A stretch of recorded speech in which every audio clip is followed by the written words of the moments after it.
Good afternoon, everyone. Welcome to Connecting ACO Community. There has been a small technical error today. For some of our board members and donors who are joining in the broadcast studio, you are being sent a link via your email right now that will take you to the YouTube link instead. And Alid, if you are hearing this, perhaps you could run a banner with that YouTube link. You don't have to leave right now, but eventually you may want to switch over to the public portion of this so you don't see the sausage being made. Anyway, we're glad to have you here for Volume 2 of Connecting ACO Community. And we have a very unusual piece for you today with an instrument that we don't hear from very much. And we're going to talk a little bit about that. And I'd like to start by saying thank you to all of you who've been tuning into these for the past 7 weeks. We have 6 more installments in Volume 2, and we will be announcing Volume 3 shortly. And we're very happy to be creating new work during this time, supporting composers and supporting performers who are having such a hard time right now. And we want to thank the many donors, especially the New York Community Trust's COVID-19 Response and Impact Program for supporting this program and many programs like it throughout New York City arts organizations. So today we are going to hear a new piece for cimbalom. And I'm going to welcome my friends and colleagues Chester Englander, calling in from Shaker Heights, Ohio, and Joseph Pereira from Los Angeles, California. Guys, are you there? Yeah. Hi, how are you? Good, thank you. Good. Thanks for joining us. Chester, sometimes good things don't come from Facebook, but you and I are Facebook friends after having met a few years ago. And I sort of vaguely remember now that my first hearing about this piece being in process from your Facebook feed, and then we started chatting about maybe making it part of Connecting ACO Community. Is that what you remember? That's exactly what I remember, and I was so pleased when you reached out just to know that the idea of the piece sparked enthusiasm in you. Yeah, well, especially because it turns out that the composer, Joe, is a former ACO reading sessions participant. But first, I want to hear a little bit about how the two of you connected and how the genesis for this piece started. When did you guys start talking about it? How did the piece start coming into being? Joe, do you want to talk a little bit about how you guys first met? Sure. We've met a long time ago, I think, Chester, right? Like before I came to LA. Yeah, we met when you were in Vail with the New York Phil, right? When you were playing timpani all the time, right? But Chester was a regular extra player with the percussion section in the LA Phil, so I saw Chester almost every week or every other week when he lived in LA. And we performed a lot together, even a lot of contemporary music on percussion, which is very memorable for us. And but this piece in particular, Chester kind of put the idea in my head a while ago, and it kind of I let it sit and fester for a while, and then eventually I was like, okay, I think I have the confidence to do this now because it's a brand new instrument for me, right? For a lot of people today, I'm sure. And then the thing we both realized, and Chester brought it up actually, was that there's not a lot of music written by American composers for the instrument.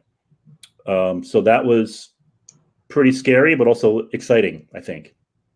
I believe this is the first solo written by an American composer born in America. I'm not sure, but if it's not the first, it's definitely one of the first. It's a very small repertoire for America. Chester, can you tell our audience a little bit about the instrument and its origins and a little bit of how you got into playing cimbalom? Absolutely. So the instrument is from Hungary, and it's from the dulcimer family, or the larger families, the chordophone family, like pianos and harps. When you have strings over a box, it's a chordophone, and I think that's part of the reason why it's not really part of the regular percussion instrumentation, is it's not technically a percussion instrument. Even though you hit it, it's much much like the piano. Like I said, people often say, well, it's a piano percussionist. Like, no, it's not the same thing. And so I got into playing cimbalom when I was working for the LA Phil. There was a program back in 2009 that was programmed by John Adams for the Green Umbrella series. And it had a piece by Frank Zappa called The Yellow Shark. And within the Yellow Shark movements, there was a movement called The Girl in the Magnesium Dress that had a relatively basic cimbalom part. Not no cimbalom part is that basic, but it was on the easier side. And so the orchestra entrusted me to learn the part as part of a bigger percussion setup. And that was really the catalyst, a whole new thing. And I had no idea at the time what it would become, but that was the beginning. So you had to learn how to play the cimbalom to do that Frank Zappa piece. Is that right? Yeah. Yes, it is. It is. And it was not mildly terrifying, but I needed the money, so I did it. Well, I don't think it's exaggerating to say that you have quickly made yourself the foremost American cimbalom player that we have right now. Well, the winds of change are swift, but for now, I'm happy to be championing the cause and trying to expand its people's awareness of it in the Western music culture. Joe, what are some of the challenges for writing I mean, as a percussionist, you are principal timpani of the LA Philharmonic, but as a well-rounded percussionist, you play with lots of different instruments. But what was particularly challenging about writing for cimbalom? Actually, the hard part I found is that anything you do sounds really amazing. It's such a cool instrument. Right. So I actually started the piece before the quarantine started, and I put it away because I felt like I had so many ideas and so many things that just sounded like were just amazing to me, and I couldn't put it all together to make a cohesive piece out of it. So I took a little break from it, and then of course with the quarantine, was kind of forced to figure something out and spend some time doing it, and that's when I really got to work on it. But I did a lot of the work actually at the end away from the instrument, just because every time because I can hold the sticks obviously, and I can play and get around it. And Chester sent me a really amazing, huge poster of the layout of the instrument, because the notes amazing. Are in a wacky, not in an order you would think, not like a keyboard at all. The notes are all over the place, and I don't know how he does it.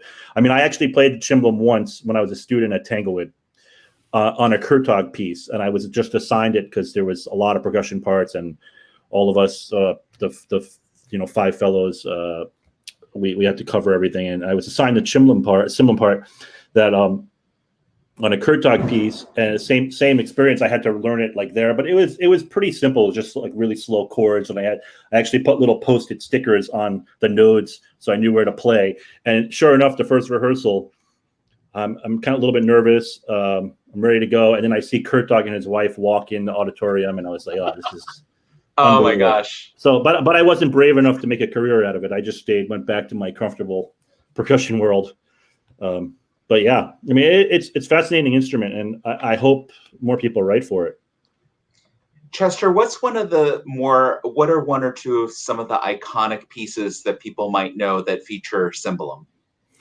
Well, definitely the most prominently known part is for Zoltán Kodály's Haryana Suite. That is the most famous part. I'm sure that most players who are not Hungarian who decide to learn the instrument probably learned it because they wanted to be able to play that part.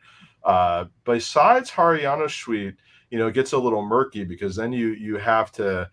Stravinsky wrote 2 parts, and we all know Stravinsky and love Stravinsky, of course. But those pieces are not often played, Renard and Ragtime. And then, Kurtog wrote a wealth of parts for chamber music, but not for the orchestra stage so much. Now, of course, with John Adams writing the Gospel According to the Other Mary and Scheherazade Point 2, I mean, Scheherazade Point 2 has gotten a lot of traction in America and internationally. So I think that now probably that's a good bookend in terms of sort of the total, the arc of the cimbalom as a Western instrument. Yeah. I hope more people write for the instrument. It adds such an unusual and beautiful color to the orchestral texture. And I guess once John got a taste of what you could do on the instrument in Scheherazade Point 2, or S.2 as we call it, he had to use you again in his big oratorio, Gospel According to the Other Mary. So, yeah. Well, let's, without any further ado, hear the world premiere online of Michelangelo Fragments, and then we'll come back afterwards and chat a little bit about the piece and take any questions that we might get from the audience watching on YouTube. If you're joining us now, there was a small error and we sent out the wrong link, so you may be in the broadcast studio accidentally, but if you go to that YouTube link that's on the banner, you can be in the right place at the right time.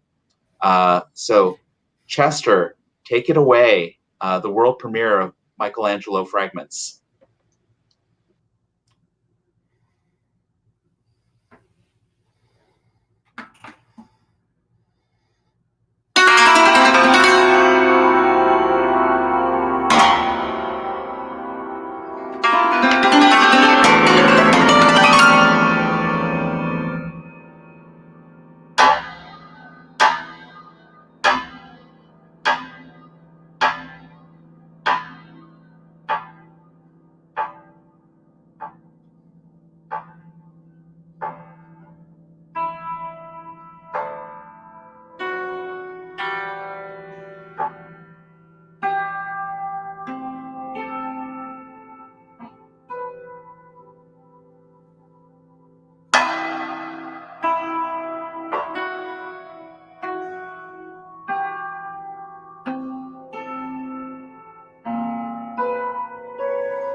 Yeah.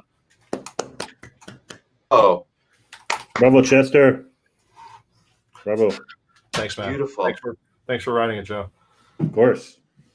Hey guys, am I right that this is actually one section of what's going to be a larger piece? Is that right? It's four movements of 6 movements, so there's 2 more. Okay. Okay. And Chester, do you have the other 2 movements already, or are I you? do. I have the whole piece, and when when we were programming for this, Joe and I discussed it, and we felt like these 4 would make the biggest impact and would also fit the timing well.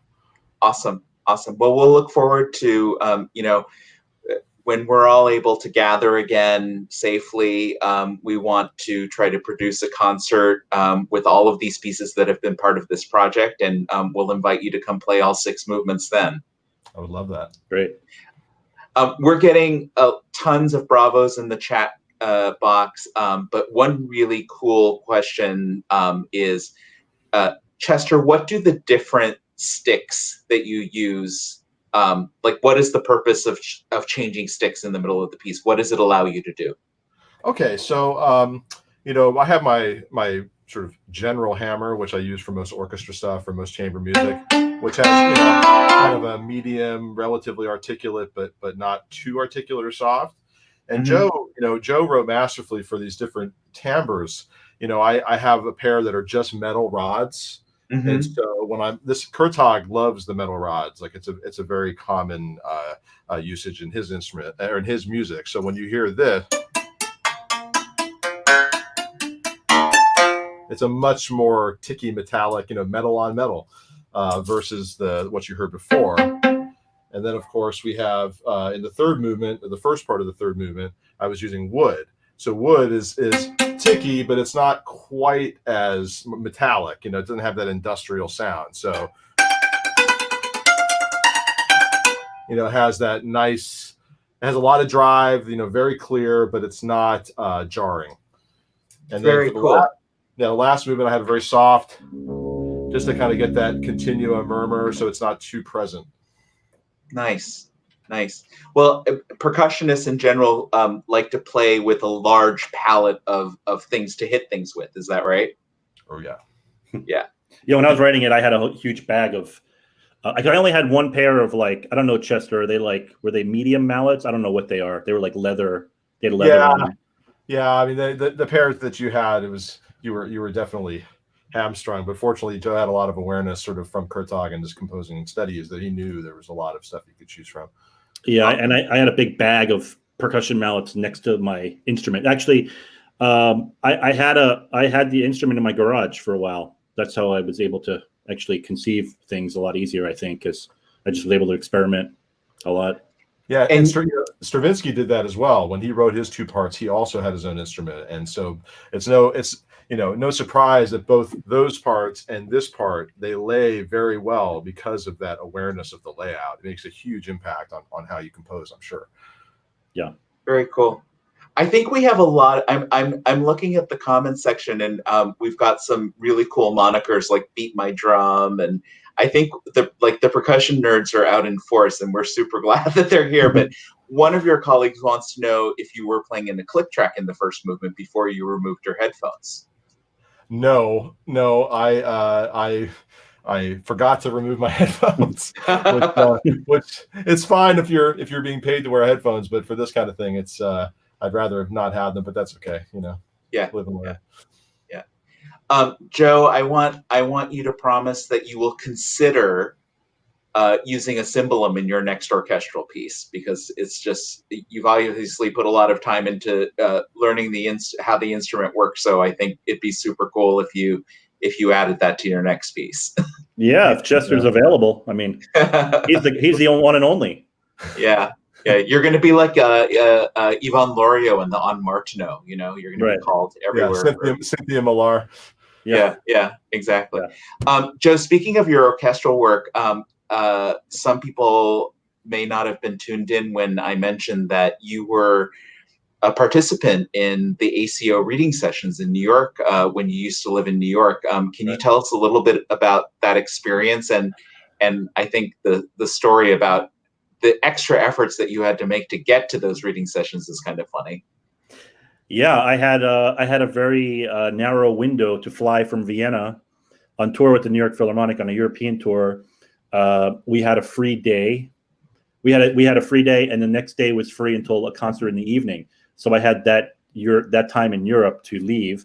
I came back to New York. I went straight to, at that time I think it was the Skirbel Center. Is that right? Yep. Where the readings were. I made it in time.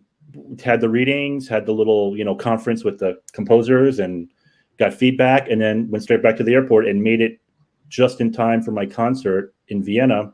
I think I didn't play on the first piece, so I kind of just barely made it. That's amazing. That's commitment. How do you juggle? What are some of the challenges of juggling life as a prominent orchestral musician and being a composer at the same time? I think just trying to find time. Yeah, I don't like saying trying to be organized, because I'm not organized at all, and that would be a lie if I said I was organized.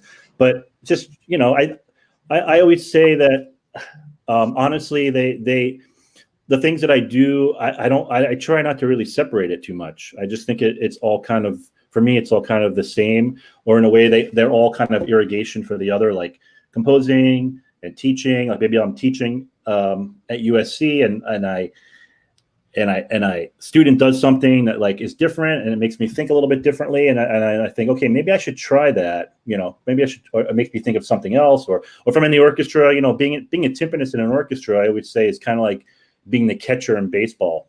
You see everything. You're aware, and you're not playing the whole time, so you're able to observe everything. So I often get ideas in the orchestra, and for writing, and I'll like write it down real quick, or so they're all kind of, if I start separating it, like now today I'm going to do this, and today I'm going to practice it, then I get like a little bit bogged down. I feel like, for me at least, that's how it works. It all feeds each other. For you. Yeah. Right. Yeah. Someone once asked me when they asked me about American Composers Orchestra, they said, "Oh, so is that an orchestra where everyone in the orchestra is a composer?" And I thought, wouldn't that be amazing? That would be so great, actually. Yeah. We do have composers in our orchestra, of course. I want to end.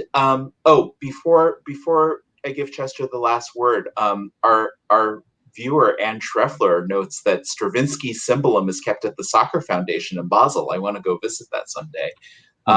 Thank you, Anne. Chester, tell us, to end today, tell us a little bit about the program that you're putting together that Michelangelo's Fragments is going to be part of. I would love to do that. So I have a project that is begun that is going to result in a CD of new works for solo cimbalom. And Joe's is the first piece that was delivered for that. And it will always have a really special place for me, just for the rest of my career, because it was the first time somebody ever wrote a solo for me. And as of now, the composers that have committed are Joe and Thomas Kotcheff is writing a piece. Sean Shepard has asked if he could write a piece, and I've discussed with a couple other composers as well. Andy Akiho is another one who's expressed some strong interest in that. And so the hope is that in 2024, it's the 150th anniversary of the invention of the concert cimbalom in Hungary. And so the idea is that by releasing a CD to kind of commemorate that, it would also represent the first thrust of American composers writing for the instrument. And so Joe, that's a fantastic project, Chester. Thank fantastic. You. Thank you very much. Yeah. Thank you for supporting it. Yeah. And actually, I said that I was going to give you the last word, but I expected this question to come up, but I will ask it. I assume, Joe and Chester, that Michelangelo is referring to the Renaissance artist, not the Teenage Mutant Ninja Turtle, right? Yeah. Okay. So what about Michelangelo's work inspired this piece in your view? Well, the interesting thing is, going back for a second, I wrote a piece a little over 10 years ago for the Acme Ensemble in New York, American Contemporary Music Ensemble, based on Michelangelo's texts. So a lot of people don't realize, besides him being a famous artist for painting and sculpture and architecture, he was also a poet. He has over 300 published works, and these sketches that I found, they're actually called sketches. They're little, like one line. The title of each movement is a different sketch that he sometimes kind of wrote at the bottom of a painting, in the margin of a painting. It's just something he was thinking about at that time. All of his poetry is kind of a self-portrait, I guess you could say. And it was something that like he really felt strongly about and wanted to be taken seriously for, but I guess he never really did until he was, way past he died. So the reason why I chose this title and this subject for this piece is because he had these multiple careers, very similar to Chester and myself, doing two things, and people may not be aware of it for both of us, but and for Michelangelo, certainly, I don't think most people realize that he was also, a prolific writer too. Yeah. So it's the idea of the Renaissance man or person or artist. Yeah. Okay. Yeah. And for me personally, the idea of him up on a scaffolding somewhere, painting a ceiling or doing something artistic, he started writing this text underneath it. It's just a little bit goosebumpy for me thinking about that whole process and just mentally the way he's thinking artistically. Fantastic. Great. Well, thank you both so much for sharing this piece with our community and for letting us premiere it under these circumstances. And, we're just really happy to be supporting creative artists like both of you. So thank you so much. Thank you. Thank you. Yeah. Thanks for having us. Yeah. So for those of you watching, you can watch this again. If you want to hear the piece again, it will be living on ACO's social media and on our Facebook page and on our YouTube channel for a few months by the kind permission of the composer and the performer. And I'm sure you guys will post it on your stuff as well, which will be very cool. And you can also watch it on an online new music festival that we're collaborating with called Music on the Rebound. So if you Google Music on the Rebound, or if you go to the information about Connecting ACO Community at this link, which is about to come up, you can not only see what's coming up in the next few weeks, but also find the link to that Music on the Rebound site so you can watch this and the past ones at your leisure. They'll be up there for a while. And lastly, please join us not next weekend, but the weekend after. Shara Nova and the beautiful songwriter Shara Nova and Aya Simon on harp will be sort of doing a re-premiere of the piece that they wrote together for Aya. When we did this a few weeks ago at the beginning of Connecting ACO Community, Aya had a personal emergency and it didn't allow her to join us. So we're gonna give them another shot at it, and we're looking forward to that. So that's not next weekend, but it is the weekend after Sunday, June 21st at 5 p.m. Eastern Time. Thank you all very much for joining us. Stay safe, stay hopeful, and with some hard work and some optimism, I know we're gonna come back and make beautiful music again. Joe, I can't wait to come meet you in person in LA, and Chester, I'm sure I'll see you soon. Yeah. Bye, everyone. Thank you. Bye. Thank you.